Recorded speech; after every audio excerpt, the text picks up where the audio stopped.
Olá, tudo bem, gente, pessoal? Chegando aqui mais uma vez para discutir com vocês, conversar com vocês a respeito de mais um tema, de mais um assunto muito oportuno para nós, ok? Então hoje eu quero tratar sobre a língua. Não quero falar da língua como linguagem, tá? Mas quero falar da língua como um membro do nosso corpo, tá bom? Então, eu considero a língua como um dom de Deus, como uma dádiva de Deus. Até porque, por meio da língua como membro, responsável pela função do exercício do ato da comunicação, isso eu considero que seja um dom de Deus. Tanto é que dá-se para imaginar ou para se pensar como que seria a relação das pessoas, a relação da humanidade, do homem com o seu semelhante sem o ato da comunicação. E digo que esse membro ele desenvolve uma função muito importante na vida das pessoas, ok? Então assim, é uma dádiva, é um dom de Deus, porque esse membro ele permite, ele possibilita que tenhamos uma relação com outras pessoas a partir do ato da comunicação. Mas em contraposição a isso, é necessário, é mister dizer que é um membro muito pequeno, talvez um dos menores, ou por que não dizer bem pequeno. Todos nós sabemos disso, da importância, mas também do grande perigo que ela pode provocar. A palavra que eu poderia usar como pilar, como base do uso desse pequeno membro, seria, digamos que a palavra equilíbrio, o cuidado de falar, o cuidado de quando a gente vai se colocar em determinadas situações sobre quaisquer tipo de questão, então, ou de assunto. Então a gente precisa se policiar, a gente precisa ter um cuidado maior ou talvez absurdo para que tenhamos um equilíbrio no momento de falar. Há um fragmento ou vários fragmentos na Bíblia, na Palavra de Deus, que traz referência, que traz dados importantes a respeito do uso desse membro chamado língua. E aí, nós, à medida que conduzimos a nossa fala, através da comunicação, a gente precisa ter esse cuidado. Veja que, por que eu digo que a língua como membro do nosso corpo, ela é uma dádiva, ela é um dom de Deus, Além de permitir que tenhamos uma relação de comunicação com outras pessoas, com esse mesmo membro, que bendizemos a Deus, que louvamos a Deus, nós com o mesmo membro, nós amaldiçoamos os nossos semelhantes, ok? Então é um perigo muito grande. Por que eu digo que é um perigo, pessoal? Porque quando a palavra, o vocábulo, a palavra dita, quando ela sai da nossa boca, ela não volta mais. Perceba que há um poder, à medida que você libera uma palavra, há um poder. Claro que esse poder ele pode ser um agravante em menor escala ou em maior escala. Então assim, mas de certa forma a palavra, quando falada e quando dita, ela vai surtir um efeito. E perceba que quando você diz uma palavra, por exemplo, quando eu digo língua, membro do nosso corpo, essa frase ela não vai voltar mais para mim. Ela saiu e de certa forma ela vai provocar uma situação, ela vai provocar uma reação. E portanto, Tiago, como um dos grandes líderes e grande apóstolo, ele deixou um legado muito preciso, muito categórico a respeito da língua, mais especificamente no capítulo 3 da sua carta, quando ele vai tratar sobre a língua. Então, assim, há uma confusão muito grande na vida e na cabeça de muitas pessoas, como lidar com essa realidade desse membro, como fazer uso.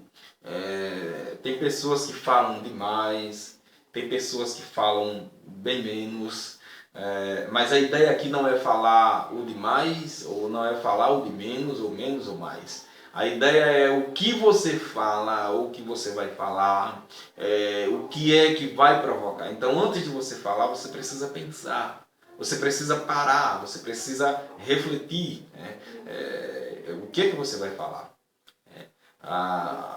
Às vezes, nós dizemos, por exemplo, quando eu vi ele, quando eu vi ela, eu vou falar a verdade na cara, Então, assim, a forma de como você vai falar a verdade, se gritando, se brigando, ou se baixinho, É a forma de como você vai conduzir, tá, o seu discurso, a forma de como você vai colocar a palavra perante a situação.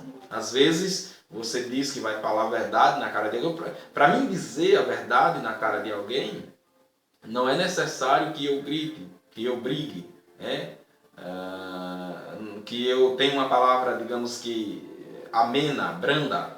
Não, na verdade eu tenho que conduzir o meu discurso com cuidado com o que eu vou falar, para mim não causar espanto, para mim não provocar uma situação ruim, tá? Para mim não suscitar a ira. Portanto, eu diria que Tiago ele traz exemplos claríssimos a esse respeito sobre o uso da língua. Inclusive ele aponta lá um exemplo dizendo o seguinte, que nos cavalos se põem rédeas e essas rédeas faz com que os cavalos eles sejam freados, eles sejam parados. O homem num grande navio, com um pequeno leme, consegue atravessar o Atlântico e dominar esse grande navio. Tá? E uma outra coisa também é que um pouquinho de fogo, digamos que num bosque, depois de crescer, de se alastrar, pode consumir não só um bosque, mas também uma floresta inteira. Assim é a língua e, portanto, temos que dominar a língua. E se porventura o homem que consiga domar esse membro, talvez ele chegue até a estatura de um ser perfeito, Que é difícil, é muito difícil, pessoal, muito difícil dominar a língua. Mas à luz da palavra de Deus, é necessário que tenhamos esse cuidado, porque ela é muito perigosa, tá? Ela é muito perigosa. E eu vejo pessoas que não têm esse equilíbrio, que falam o que quer, tem pessoas, não, eu falo o que eu penso, eu falo na cara dele, na cara dela, eu digo a verdade. Então, assim, aquilo que pode ser verdade para você não pode ser verdade para outro, tá? A única verdade como absoluta eu considero que seja a verdade de Deus, mas as demais verdades cabe ao ponto de vista do relativismo e não daquilo que é absoluto. Então, aquilo que pode ser verdade para mim não pode ser verdade para o outro, e isso é muito natural. Então, assim, que tipo de uso, que tipo de comunicação, como que eu estou usando a minha língua, tá? Na relação com as pessoas, à medida que eu me aproximo de alguém, tá? É necessário que tenhamos esse cuidado, tá? É muito importante que nós tenhamos um equilíbrio em relação a isso, no ensinar, ao se apropriar de uma tribuna. Isso também cabe em especial, a figura do educador, né? Na sua arte de ensinar. Isso cabe na família, isso cabe na igreja, isso cabe em qualquer lugar do mundo. Em qualquer lugar do mundo.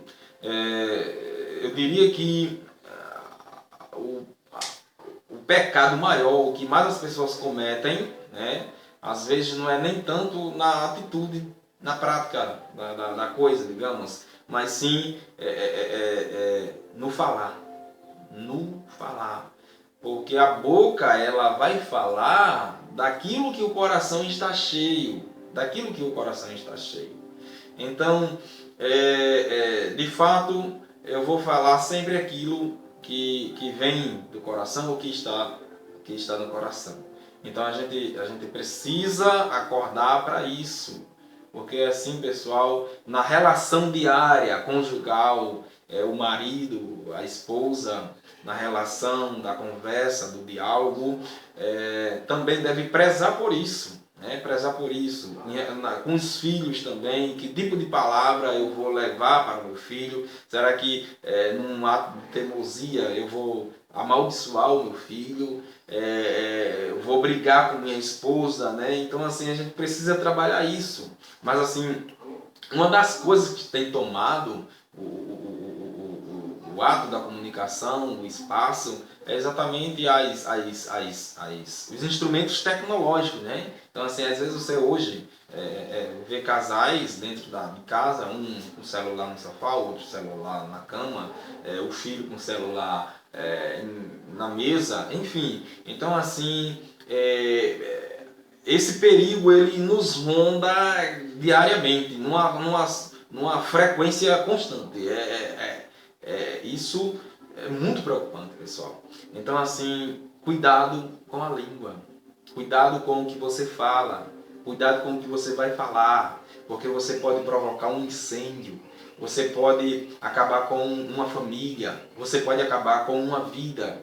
Você pode acabar com uma série de coisas. Uma série de coisas. Eu vejo pessoas falando tanta heresia, tanta coisa que, meu Deus, é implicante, é revoltante, né? Então, temos que ter o cuidado de falar. Então, perceba que o poder da língua você precisa e eu preciso exercer com cuidado, tá? E como um dom de Deus e não como algo mortífero, porque a língua ela pode matar, mas ela também pode dar vida, ok? Então fica com Deus.